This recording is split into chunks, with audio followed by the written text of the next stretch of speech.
Hi guys, তো নতুন ধামাকাদার video নিয়ে চলে এসেছে। আর এখন ধামাকাই হচ্ছে, ভিডিও যা নিউজ ছড়াচ্ছে আমাদের বেশ ভালোই লাগছে। কিন্তু বিষয়টা এরকম হয়ে দাঁড়িয়েছে যে সব থেকে বেশি ভালো লাগছে তখনই যখন হচ্ছে গণভবন থেকে মানুষ আসছিল।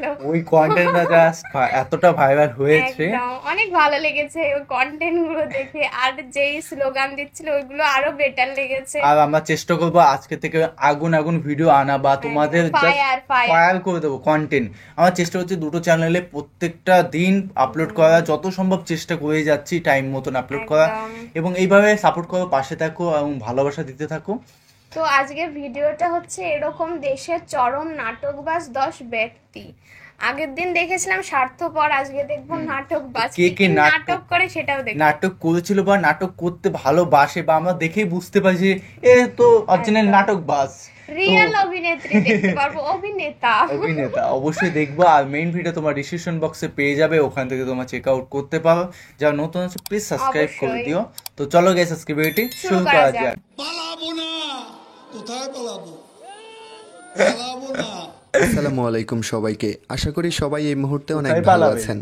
শেখ হাসিনা দেশ ছেড়ে পালিয়ে যাওয়ার পর আলোচনায় উঠে আসে তার রেখে যাওয়া সন্তানদের কথা। নাটকবাজ সেসব সন্তানরা এখন তাদের মাকে হারিয়ে অসহায় হয়ে পড়েছে। মানে বুঝতে এতদিন পারছিস বাচ্চারা নেতাগুলো। হাসিনাকে যে পরিমাণ তেল মেরে চলেছিল, সেই হাসিনা আজ তাদের বিমানের টিকিট না দিয়ে দেশ থেকে ভেগে গেছে। আজকের এই ভিডিওতে আমরা দেখব হাসিনার রেখে যাওয়া সেরা 10 নাটকবাজ সন্তানদের, যারা এখন দেশ থেকে পালিয়ে যাওয়ার জন্য অপ্রাণ চেষ্টা করে যাচ্ছে। আবার কেউ ইতিমধ্যে পালিয়ে গেছে। নাটকবাজ এই 10 ব্যক্তিকে আপনারা সবাই চিনেন, এমনকি এই ব্যক্তিদের আপনারাও অনেক পছন্দ করতেন, কিন্তু অনেকেই জানতেন না এরা মুখোশ পরে রয়েছে। এরা জনগণের সাথে নাটক করে যাচ্ছে। আজকের তালিকায় রয়েছে দেশের বেশ কয়েকজন নাটকবাজ ব্যক্তি, যাদের উপরটা দেখে বোঝার উপায় ছিল না ওরা হাসিনার দালাল।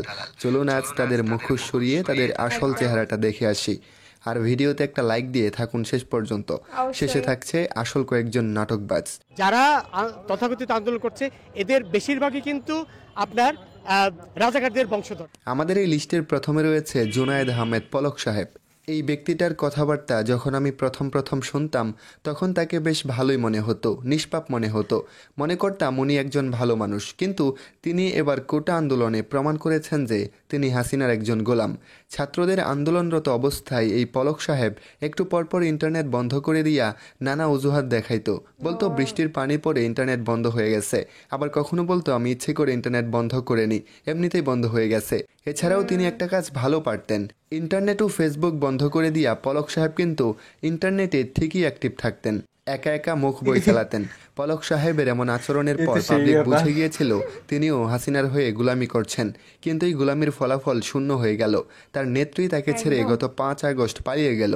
কোনো কোল কিনারা না পেয়ে পলক সাহেবও চাইছিল দেশ ত্যাগ করতে, কিন্তু বেচারা পারে নাই, সেনাবাহিনীর হাতে এসেও ধরা পড়ছে। এখন এই নাটকবাজ পলক সাহেব কোথায় আছেন কেউ জানে না। এই নিষ্পাপ ব্যক্তির খোঁজ পেয়ে থাকলে কমেন্টে জানান, তারপর তাকে জনগণের হাতে তুলে দেন। আমাদের লিস্টের দ্বিতীয় স্থানে একজন নিষ্পাপ পুলিশ অফিসার রয়েছে, যার নাম হলো ডিবি হারুন। এই নিষ্পাপ পুলিশ কর্মকর্তা হাসিনার শাসনকালে যে পরিমাণ নাটক করেছেন সেটা জনগণ চিরদিন হয়তো মনে রাখবে। ডিবি হারুনের নেত্রী হাসিনা যখনই তাকে কাউকে ধরে আনার আদেশ দিত, তখনই হারুন সাহেব জাহাপনার হুকুম যথারীতি পালন করিতেন।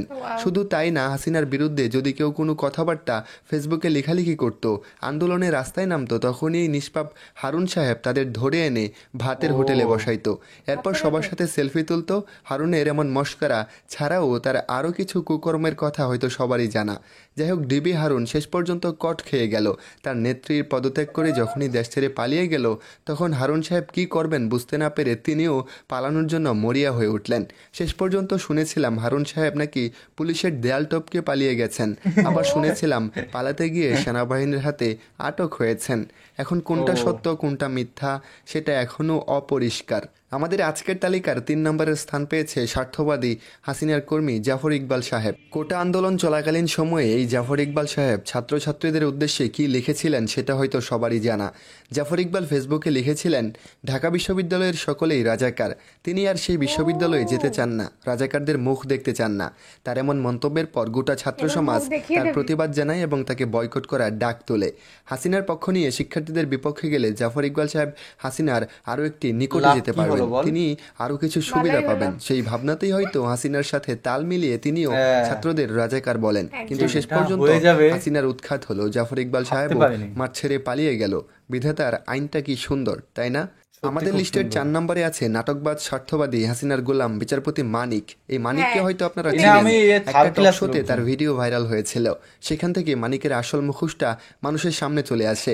এই মানিক মিয়ার কথাবার্তা এবং তার স্বার্থবাদী আচরণ একদম দেখে থার্ড বোঝা ক্লাস গিয়েছিল যে তিনি কত বড় পাঁচাটা একটা গোলাম। তিনি তার কথায় বারবার প্রমাণ করতে চেয়েছিলেন হাসিনাকে সঠিক প্রমাণ করতে। হাসিনার পক্ষ নিয়ে বারবার জনগণের সাথে এই মানিক নাটক করে গেছে। তাছাড়া এই মানিকের ব্যবহার এতটা জঘন্য ছিল যে তার সাথে কুত্তাও কথা বলতে চাইবে না।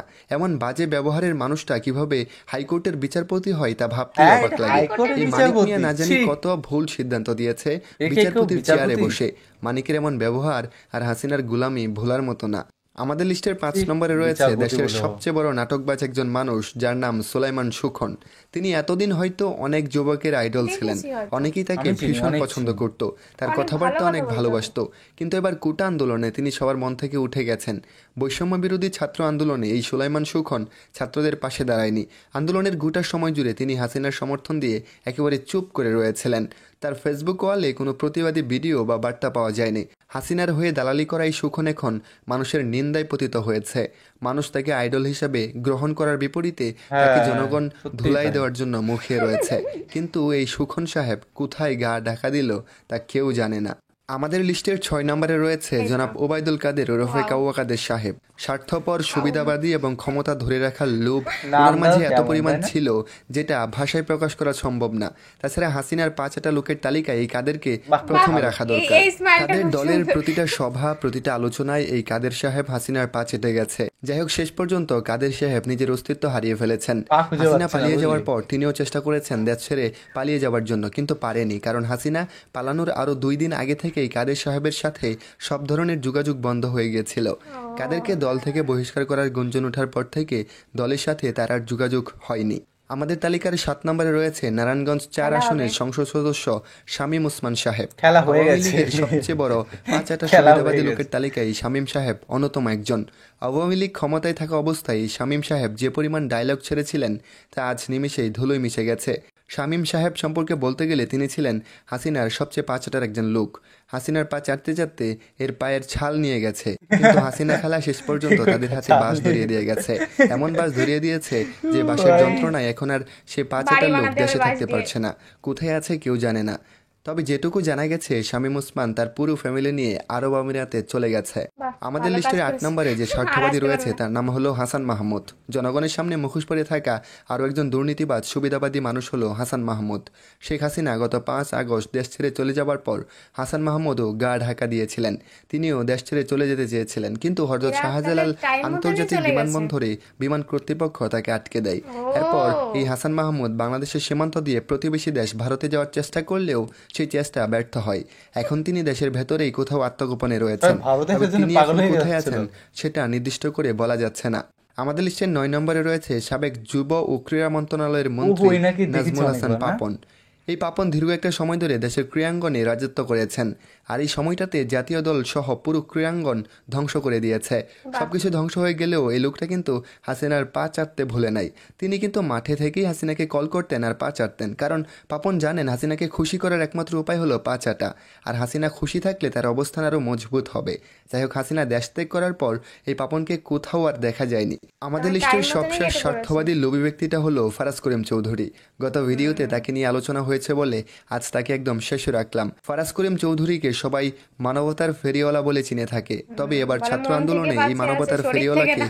কোনো কাজ করতে দেখা যায়নি। প্রিয় দর্শক, শেষ করছি আমাদের আজকের এই ভিডিও। ভিডিও শেষ করলাম।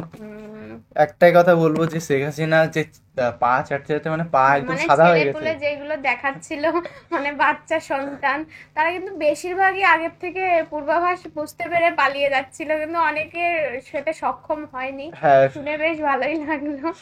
তো একটা কথাই বলবো, পালাতে গেলে সে ভারত দিয়েই পালাতে হওয়া মানে হতো। তো অনেকে ওই যে বিমানবন্দরে আটকে গেল, অনেকে গা ঢাকা দিয়েছে, খোঁজই পাওয়া যাচ্ছে না। তো মানে আরবে চলে এরা গেছে। সব নিখোঁজ হয়ে গেছে, অবশ্যই খুঁজে পেলে অবশ্যই কমেন্টে জানাবে, আর যদি সন্ধান পাও আমাদের হ্যাঁ, অবশ্যই কে জানাবে, কোথায় ভালো আছে লাগবে। নিউজ যদি জানো অবশ্যই আমাদের কমেন্টে অবশ্যই। কমেন্ট করে বেশি বেশি আর করে তোমরা জানাও। যদি ধরতে পারো অবশ্যই তাহলে ভালোবাসা দেবে, খুবই আর ভালো লাগবে ভিডিও শুনে। বানিয়ে পাঠিয়ে দিও, এই একটা দাও। বিষয়। তো চলো গাইস, নতুন একটা ফেস পেজে দেখা হবে। সাবস্ক্রাইব যদি না করে দাও প্লিজ অবশ্যই সাবস্ক্রাইব করে দিও, subscribe পাশে করো। থাকো, ভালোবাসা দাও। তো চলো guys, bye bye, tata. Take care.